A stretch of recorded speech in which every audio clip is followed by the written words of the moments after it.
Aujourd'hui, on les attend, hein, le retour des luttes, la remontée. On voit un peu toutes les attaques qui tombent, et malheureusement, pas de grands combats. Et même plutôt l'inverse, pour l'instant, c'est la remontée de l'extrême droite, c'est la remontée du chacun pour soi. On voit le nationalisme qui monte, on voit partout ces discours-là qui amènent finalement à dire il faut se défendre son pays, il faut se défendre soi-même. Alors, je dis juste quand même ce que ça veut dire pour le ministre de la soi-disant défense, hein, Theo Franken, ici en Belgique, quand il dit se défendre, pour lui, hein, c'est d'avoir une Belgique qui serait forte dans l'exploitation minière au Congo. C'est ça que ça veut dire se défendre dans la bouche des capitalistes. C'est ça que ça veut dire dans la bouche de tous ces politiciens-là, c'est en fait d'aller envahir, créer des guerres partout sur la planète et de nous exploiter ici.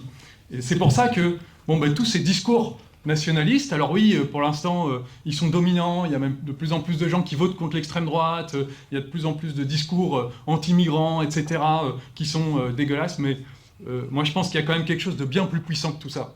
Parce que malgré justement tous ces discours, toutes ces divisions, voilà, eux ils s'appuient sur la démoralisation, ils s'appuient sur le fait qu'il n'y a pas de lutte pour le moment.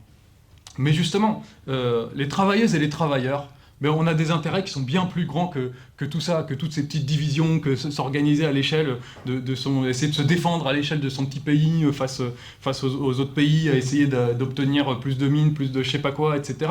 Ça, c'est les capitalistes qui mettent le monde à feu et à sang. Mais aujourd'hui, regardez ce que le capitalisme il a produit. Regardez ce qu'il a produit comme richesse. Regardez ce qu'il a produit comme capacité pour se loger, pour se nourrir. On peut aujourd'hui nourrir 4 fois la planète.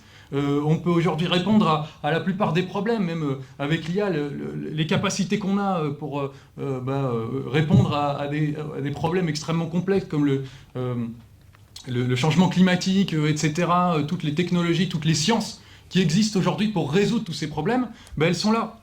Et justement, les travailleuses et les travailleurs du monde entier, on a intérêt, nous, à prendre toute cette économie, à prendre tous ces moyens dans notre intérêt à nous, et de les faire marcher pour nos besoins à nous.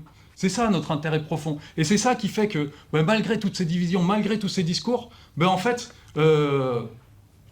cet intérêt de savoir qu'on a des ennemis communs, finalement, de se rendre compte que les capitalistes, ils vont pas dans notre sens, ils défendent pas nos intérêts, ils nous licencient, etc., c'est bien plus fort que toutes ces divisions. Et c'est pour ça que dès qu'il commence à y avoir une grève, ça se voit. Dès qu'il commence à y avoir une grève, vous voyez des collègues qui étaient peut-être racistes, sexistes, qui se faisaient des petites remarques les uns sur les autres, qui étaient en concurrence, mais finalement, ils se rendent compte que pour défendre leur salaire, que pour défendre leurs intérêts, ils doivent laisser tomber toutes ces idées-là. Et ils se mettent ensemble. Quelle que soit l'origine, la religion, qu'ils soient athées ou quoi, tous les travailleurs, on le voit quand il y a des grèves où c'est les travailleuses et les travailleurs eux-mêmes qui s'organisent, qui discutent entre eux, et on voit que les idées réactionnaires, elles reculent. Et ça, ça peut exister aussi à l'échelle des guerres.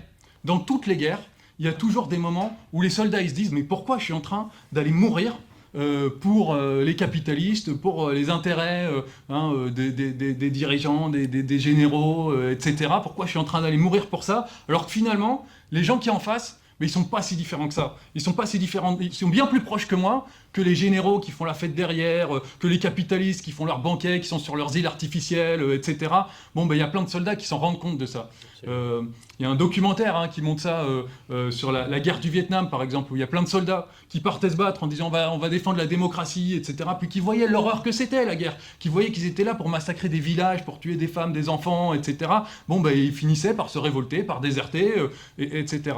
Et c'est ce sentiment profond qu'on a des intérêts qui dépassent justement les intérêts nationaux. C'est ça qui est la base de nos idées, mais qui est la base de l'avenir de l'humanité, j'ai envie de vous dire. C'est la base de qu'est-ce qu'on peut... on peut construire un avenir bien meilleur que ça. Et c'est ça qui peut faire que même si aujourd'hui, on est très peu nombreux à porter ces idées révolutionnaires, quand il y aura des luttes, quand il y aura des révoltes et des révolutions, les quelques personnes, les partis, les groupes qui défendront ces idées, ils peuvent avoir une influence, et surtout ces idées, elles peuvent devenir une force immense qui peut changer le monde et proposer un autre avenir à l'humanité que les guerres, l'horreur, etc. Moi, je pense qu'on peut faire mieux que ça.